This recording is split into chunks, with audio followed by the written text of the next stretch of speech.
जब भी कोई आंदोलन हुआ, चाहे आशा दीदी का हो, चाहे जीविका का हो, चाहे रसोईया का हो, चाहे शिक्षक का हो, उन सब को लाठी तंत्र के द्वारा मार के कूट के उस आंदोलन को, और ऐसा मुख्यमंत्री जब भाजपा के साथ रहता है तो महागठबंधन के विधायकों को पिटवाता है, और जब महागठबंधन के साथ रहता है तो एनडीए के विधायकों को पिटवाता है। कि 5 लोगों की टीम से वो मिल ले, तो क्या ये 13 करोड़ के मुख्यमंत्री 5 लोगों से मिलने के लिए भी स्वीकृत नहीं है? या तो किसी से उन्हें परमिशन लेना होगा। वो हमारे मुख्यमंत्री हैं और हम उनसे मिल ना पाए तो ये जरूर दर्शाता है कि कुछ ना कुछ तो गड़बड़ है। नमस्कार, मैं साकेत कुमार, अब तो भारत टाइम्स देख रहे हैं। 70वीं बीपीएससी परीक्षा के अभ्यर्थियों के साथ प्रशांत किशोर आए थे। पटना के गर्दनीबाग धरना स्थल पर तमाम अभ्यर्थी जो हैं वो आयोग के खिलाफ धरना प्रदर्शन कर रहे थे। इसके बाद फिर प्रशांत किशोर ने अपना एक अलग से जगह बनाया। पटना का गांधी मैदान उन्होंने चुना, जहां पर बापू प्रतिमा के नीचे प्रशांत किशोर बैठे और वहां पर उन्होंने सत्याग्रह शुरू किया। अभ्यर्थियों के साथ खड़े हुए, उनके लिए आवाज़ उठाए। उसके बाद प्रशांत किशोर की गिरफ्तारी होती है, प्रशांत किशोर को गिरफ्तार किया जाता है, उस सत्याग्रह को समाप्त किया जाता है। लेकिन इस वक्त हम एक नए जगह पर हैं, पटना के मरीन ड्राइव के गंगा किनारे में, जहाँ पर प्रशांत किशोर ने अब बिहार सत्याग्रह आश्रम, यही नाम प्रशांत किशोर ने रखा है।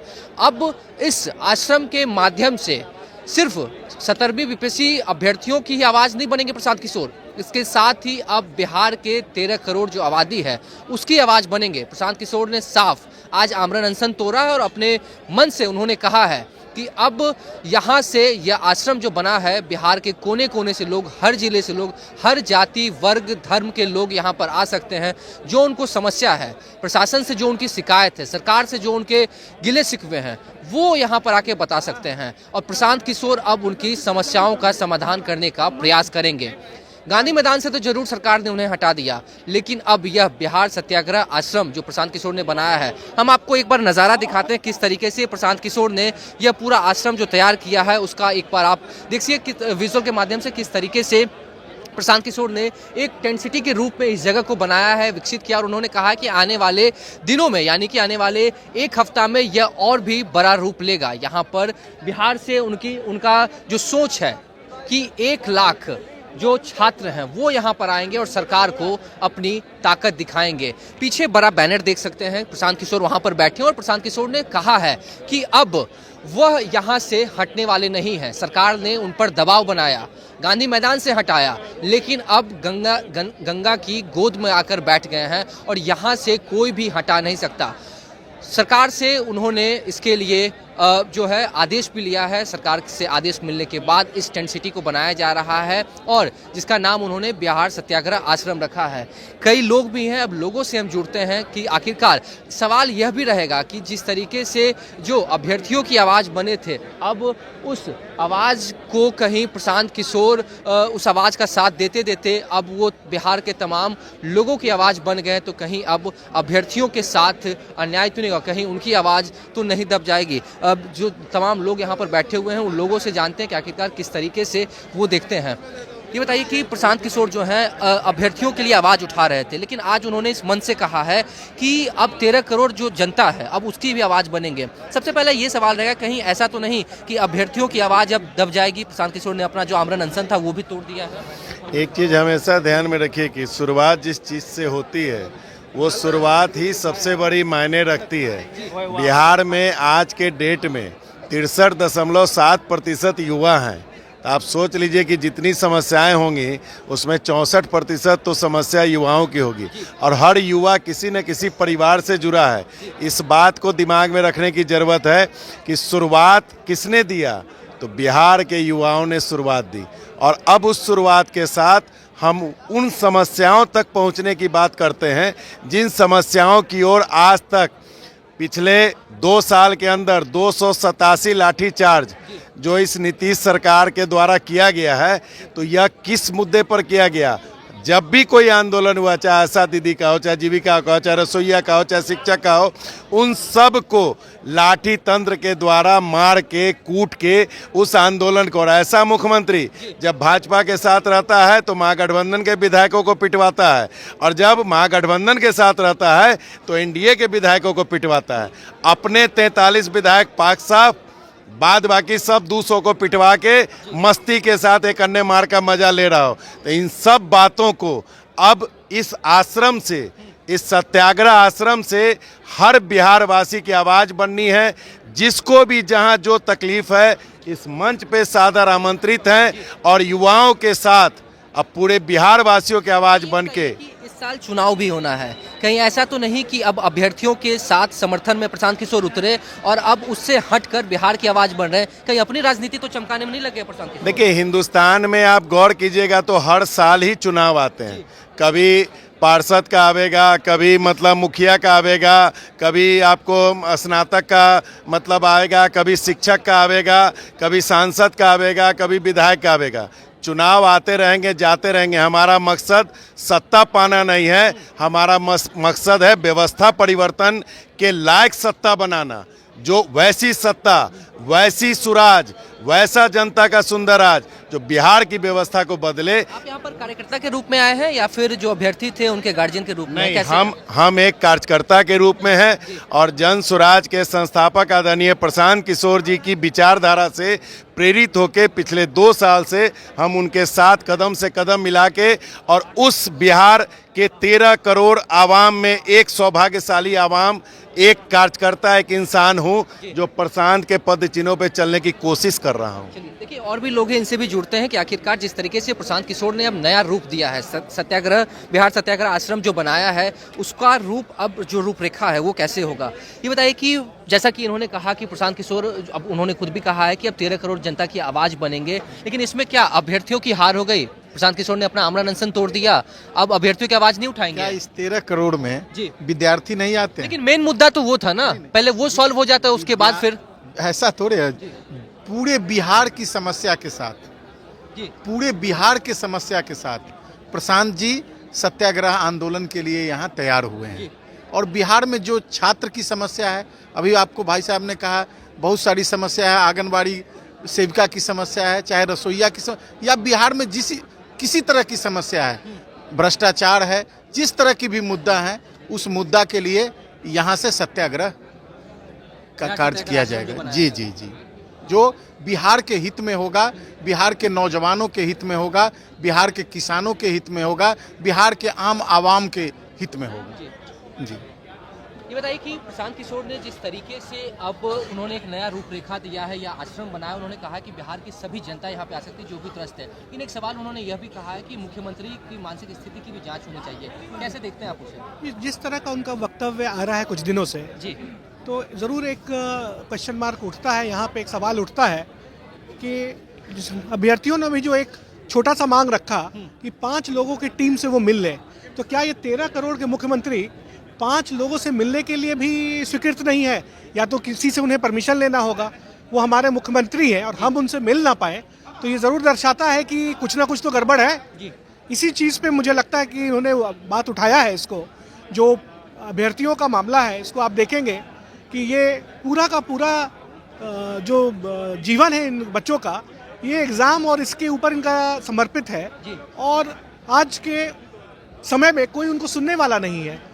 तो प्रशांत जी ने उनके मुद्दे को उससे कंधे से कंधा मिलाया और इन बातों को रखा है सामने। प्रशांत किशोर ने बिहार सत्याग्रह आश्रम जो बनाया है, उन्होंने कहा है कि अब अभ्यर्थियों की आवाज के साथ साथ बिहार के कोने कोने से लोग यहाँ पर आ सकते हैं। क्या लग रहा है कि प्रशांत किशोर अपनी राजनीति चमकाने में लगे हुए हैं, क्या अभ्यर्थियों की आवाज बनेगी? अच्छा, ये बात बताइए, आप पूरा देश जानती है, चाहे आप सभी लोग जानते हैं कि आप लोग तो पत्रकार हैं, मीडिया के बंधु हैं, आप लोगों से ज़्यादा कौन जानता है कि प्रशांत जी राजनीतिक चमका रहे हैं कि अभ्यर्थी जब बीपीएससी अभ्यर्थी हैं उसका कार्य कर रहे हैं। ये किसी भी राजनीतिक पार्टी के जो पक्ष सत्ता पक्ष में हो चाहे विपक्ष में हो, सत्ता पक्ष तो खेला है, लेकिन जो भी विपक्षी पार्टियां हैं जो अपने आप को कहता है कि हम विपक्ष में है, बिहार के युवाओं का लड़ाई लड़ रहे हैं, किसानों का लड़ाई लड़ रहे हैं, आपको नहीं लगता है कि प्रशांत किशोर ने जो काम किया है बिहार देश के इतिहास में पहला काम है, यह पहला काम है देश के इतिहास में कि प्रशांत किशोर ने छात्रों की जो लड़ाई लड़ी है, देश के क्या बिहार के कोने को ऐसा आगाज होगा, ऐसा आंदोलन होगा जो सरकार भी इसको रोक नहीं पाएगी, प्रशासन भी इसको रोक नहीं पाएगी। अगर दोबारा एग्जामिनेशन नहीं होगा और न्यायालय से अगर नहीं मिला छात्रों को लिफ्ट, तो आप जान लीजिए कि ये व्यवस्था बड़ा धूल अभी जाएगी। भी आप लोग को लग रहा है कि जो री एग्जाम की मांग प्रशांत किशोर कर रहे थे, अभ्यर्थी कर रहे थे, सरकार या आयोग उसके ऊपर विचार करेगी, कोर्ट का फैसला उनके पक्ष में आएगा? उम्मीद तो है ही, न्यायालय गया ही है लोग न्याय के लिए। जब सरकार अन्यायपूर्ण व्यवस्था के तहत आ गई, गलती हुआ, आधा एग्जाम कैंसिल हुआ और आधे को नहीं किया, तो सत्य तो हो गया। अब न्यायालय से न्याय नहीं मिलेगा तो ये बिहार बचने वाला नहीं। अभ्यर्थियों की आवाज दब जाएगी यहाँ पर इस बिहार सत्याग्रह आश्रम से? नहीं, कैसे दब जाएगी? उसी को तो बढ़ाना है। अगर सरकार नहीं मानती है, किसी भी विषम परिस्थिति में कोर्ट पर भी अगर सरकार का दबाव चला गया और न्याय नहीं मिला, तो ये धरती नहीं बचेगी। ये गंगा की सौगंध खा के लोग यहाँ बैठे हैं। प्रशांत किशोर गंगा स्नान करके और यहाँ पर यह सत्याग्रह शुरू किए हैं कि बिहार में अब बच्चों की आवाज़ तो भले दबा रही है सरकार, लेकिन बिहारियों की आवाज़ नहीं दबेगी। एक एग्जाम में फेल हो जाए अगर, तो बाकी आगे इस पर इतना लड़ाई मजबूत हो, बिहार के एक एक लोग इसको जाने और जागरूक हो जाए, जाग जाए, और राज करने वाले नेता का नैतिकता जो है वो उनको दोबारा गलती करने का मौका नहीं दे, इसलिए यह सत्याग्रह की बात आई है। ये बताइए कि सत्याग्रह तो सही है, अभ्यर्थियों की आवाज प्रशांत किशोर बन रहे थे, लेकिन 2025 में चुनाव भी है। प्रशांत किशोर इससे पहले पैदल यात्रा भी कर रहे थे। कितना लग रहा है कि अभ्यर्थियों के साथ में है और वो अपनी राजनीति चमका रहे हैं? देखिए, अगर सच कहना बगावत है तो कह दो हम भी बागी हैं। भ्रष्टाचार हुआ है परीक्षा में, अगर उसकी आवाज़ उठाना, उस भ्रष्टाचार के खिलाफ बोलना अगर राजनीति है तो यह राजनीति अच्छी है। अगर बिहार में जो प्रशासनिक व्यवस्था फेल है, अगर इसके खिलाफ आवाज़ उठाना अगर राजनीति है तो अच्छी बात है। किसानों की जो आज हालत है, बिहार में जो पलायन है, बिहार में जो शिक्षा का हालत है, बिल्कुल खराब है। अगर इसके खिलाफ अगर आवाज़ उठाई जा रही है, अगर इसको राजनीति कहा जाए तो अच्छी बात है। राजनीति अच्छे अर्थों में बिहार के बदलाव के लिए अगर किया जा रहा है तो अच्छा है। राजनीति मंदिर मस्जिद और जाति पाति के लिए नहीं किया जाता मानते है। हैं कि आने वाला भविष्य जो है प्रशांत किशोर का, और ये मंच जो उन्होंने बनाया है, इस मंच से अभ्यर्थियों के साथ साथ बिहार के तमाम जिनका भी आवाज़ दबाया जा रहा है उस सबका आवाज़ उठाया जाएगा। सभी का आवाज़ यहाँ से उठाया जाएगा। जिन जिन लोगों को सरकार ने पीटा है और उनकी आवाज़ को दबाने का प्रयास किया है, अगर वो सारे लोग यहाँ आएंगे और यह गंगा माँ की गोद से, गंगा माँ के अंचल से, यहाँ माँ के शरण में हम लोग अब आ गए हैं। और माँ जब जिसके साथ होती है, बच्चा डरता नहीं है। बच्चा कहीं भी डर के अगर भागता है तो सीधे माँ के अंचल में जाके छुपता है। बिल्कुल, अब यहीं से गंगा माँ के गोद से ही आंदोलन चलेगा, सत्याग्रह चलेगा, और बिहार में कोई भी किसी का भी आवाज को अब नहीं दबा सकता है, और यही से हम लोग लड़ाई लड़ेंगे। ये बताइए कि प्रशांत किशोर ने अभ्यर्थियों की आवाज़ वो बन रहे थे, लेकिन इस बिहार जो सत्याग्रह आश्रम जो बनाया गया है, यहाँ अभ्यर्थी तो दिखे नहीं। नहीं, अभ्यर्थी आपको दिखे नहीं? प्रशांत जी के साथ अभी भी अभ्यर्थी बैठे हुए 4 हैं। लाख से अधिक बच्चों ने एग्जाम दिया था, यहाँ 400 की भी संख्या अभ्यर्थियों की नहीं थी। देखिए, अभ्यर्थियों की संख्या नहीं थी, आज तो अनशन तोड़ने की बात थी, और अभ्यर्थियों ने ही उन्हें अनशन तोड़वाया है। और अब रह गई बात कि ये जानिए ना कि अभी तक इंडिया में, हम बिहार की बात नहीं कहते हैं, लोग एक गांधी को जानते हैं। आज से दूसरा अगर कोई भी पार्टियां ने फोटो लगा के गांधी जी के जरूर बात किया है, लेकिन कभी गांधी के पद चिन्हों पे चलने का कार्य नहीं किया।